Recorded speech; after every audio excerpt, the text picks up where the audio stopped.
warahmatullahi wabarakatuh. Perkenalkan, nama saya Deza Anissa. Saya perwakilan dari kelompok 1 yang beranggotakan Ardina Khairunisa, Fani Anggraini Santosa, Sekar Sari Utami, dan Rizky. Kami akan mempresentasikan hasil kerja kami yang berjudul Metabolisme pada Tumbuhan. Apa itu metabolisme? Metabolisme adalah serangkaian proses kimiawi yang terjadi dalam tubuh makhluk hidup yang akan menghasilkan energi ataupun makanan, yang kemudian akan dimanfaatkan oleh makhluk hidup untuk contohnya seperti bergerak, bereproduksi, berkembang biak, dan lain-lain. Di dalam metabolisme terdapat beberapa molekul yang terlibat dengan metabolisme itu sendiri, yaitu enzim dan ATP.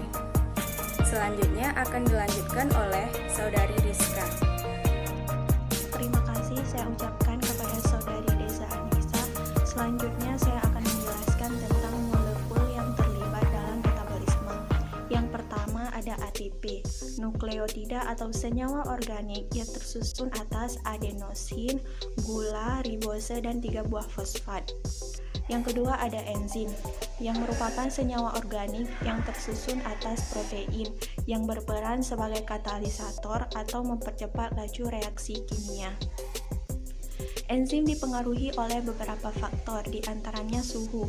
Enzim bekerja maksimal pada suhu yang optimal. Semakin tinggi suhu, kerja enzim juga semakin meningkat, tetapi ada batas maksimalnya. Selanjutnya pH. Enzim bekerja maksimal pada pH optimal. Pengaruh pH terhadap suatu enzim bervariasi tergantung pada jenis enzimnya.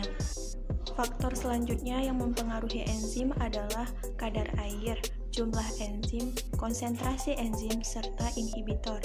Inhibitor di sini merupakan zat yang menghambat kerja enzim. Selanjutnya metabolisme. Metabolisme ini terbagi dua. Yang pertama anabolisme. Anabolisme ini merupakan reaksi penyusunan zat organik dari senyawa sederhana menjadi senyawa kompleks dengan menggunakan energi dari luar. Artinya anabolisme ini memerlukan energi. Contohnya energi cahaya untuk fotosintesis dan juga energi kimia untuk kemosintesis. Selanjutnya ada katabolisme. Katabolisme ini merupakan reaksi penguraian atau pemecahan senyawa kompleks menjadi senyawa sederhana dengan membebaskan energi yang terkandung dalam senyawa sumber. Artinya, katabolisme ini melepaskan suatu energi. Contohnya peristiwa respirasi. Baiklah, selanjutnya anabolisme. Contoh dari proses anabolisme ada dua, fotosintesis dan kemosintesis. Fotosintesis merupakan suatu proses yang membutuhkan cahaya matahari. Fotosintesis terbagi lagi menjadi dua, yaitu reaksi terang dan reaksi gelap. Reaksi terang merupakan reaksi fotokimia karena dia memerlukan cahaya dalam reaksinya. Reaksi terang terbagi lagi menjadi dua, yaitu transfer siklik dan transfer non-siklik.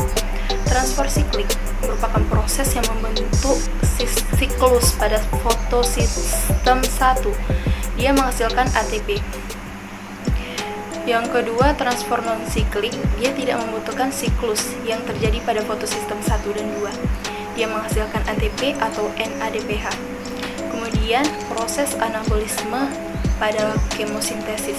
Kemosintesis merupakan reaksi yang menggunakan energi yang berasal dari reaksi-reaksi kimia. Bakteri yang terlibat dalam reaksi kemosintesis merupakan bakteri N. Bakteri N dia ada dua, Nitrosomonas dan Nitrococcus. Nitrosomonas merupakan bakteri yang mengoksidasi amonia menjadi nitrit sebagai suatu proses metabolisme. Yang kedua, Nitrococcus. Nitrococcus merupakan bakteri yang berguna pada pengolahan limbah pada proses bioremidasi. Yang terakhir, bakteri F. Bakteri F atau Nitrobacter merupakan bakteri nitrifikasi karena merupakan bakteri yang mengubah nitrit menjadi nitrat. Selanjutnya, perbedaan reaksi gelap dan reaksi terang. Yang pertama, menurut tempat terjadinya. Kalau pada reaksi terang terjadinya di grana dan reaksi gelap terjadinya di stroma. Kemudian penggunaan cahayanya. Kalau pada reaksi terang dia membutuhkan cahaya dan pada reaksi gelap tidak membutuhkan cahaya. Kemudian bahan yang diperlukan pada reaksi terang yaitu klorofil, cahaya, dan air. Dan pada reaksi gelap dia memerlukan menghasilkan ATP, CO2, dan NADPH2. Yang terakhir, produk atau hasil dari proses pada reaksi terang, yaitu CO2 dan NADPH2. Dan pada reaksi gelap, produknya itu amil.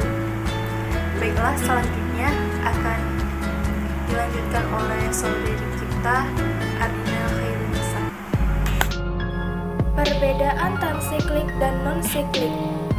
Yang pertama, jenis klorofil yang berperan. Transiklik P700, sedangkan non-siklik P680 atau P700. Yang kedua, jenis fotosintesis.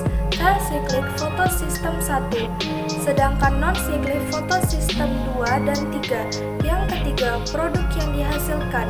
Transiklik yaitu ATP, sedangkan non-siklik yaitu NADPH, ATP, dan CO2.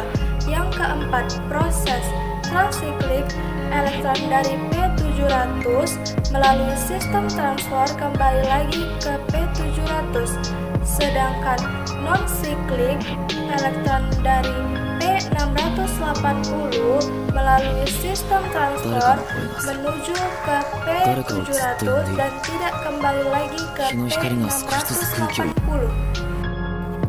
Perbedaan fotosintesis dan kemosintesis.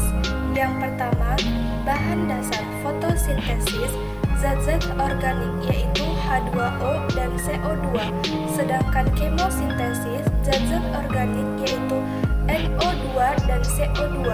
Yang kedua, pelaku fotosintesis tumbuhan berklorofil, sedangkan kemosintesis bakteri kemosintetik yaitu NS dan Fe. Yang ketiga, asal energi fotosintesis cahaya matahari, sedangkan kemosintesis reaksi kimia aksergonik. Yang keempat, reaksi kimia fotosintesis matahari dan klorofil.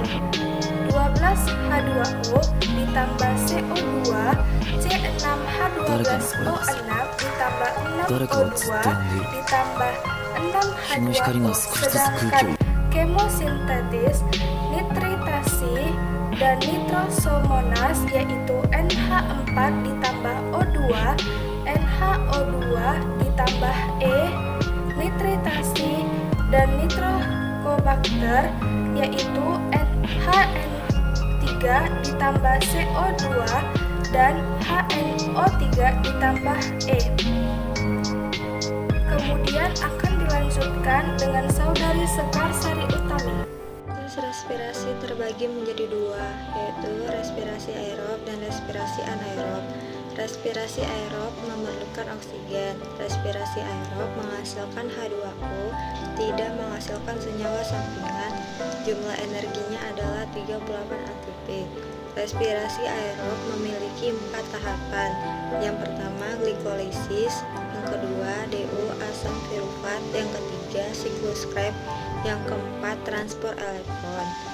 Respirasi anaerob tidak memerlukan oksigen. Respirasi anaerob tidak menghasilkan H2O tetapi menghasilkan alkohol. Jumlah energinya adalah 2 ATP. Respirasi anaerob memiliki 3 tahapan. Yang pertama, glikolisis. Yang kedua, siklus Krebs. Yang ketiga, transport elektron. Siklus Krebs atau siklus asam trikarboksilat adalah proses kedua dari katabolisme atau respirasi sel untuk menghasilkan energi yang lebih tinggi. Siklus Krebs juga disebut dengan siklus asam sitrat karena dalam siklus ini menghasilkan asam sitrat. Krebs merupakan siklus yang digunakan oleh organisme untuk menghasilkan energi.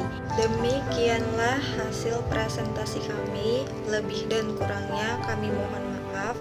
Wabillahi taufiq wal hidayah. Assalamualaikum warahmatullahi wabarakatuh.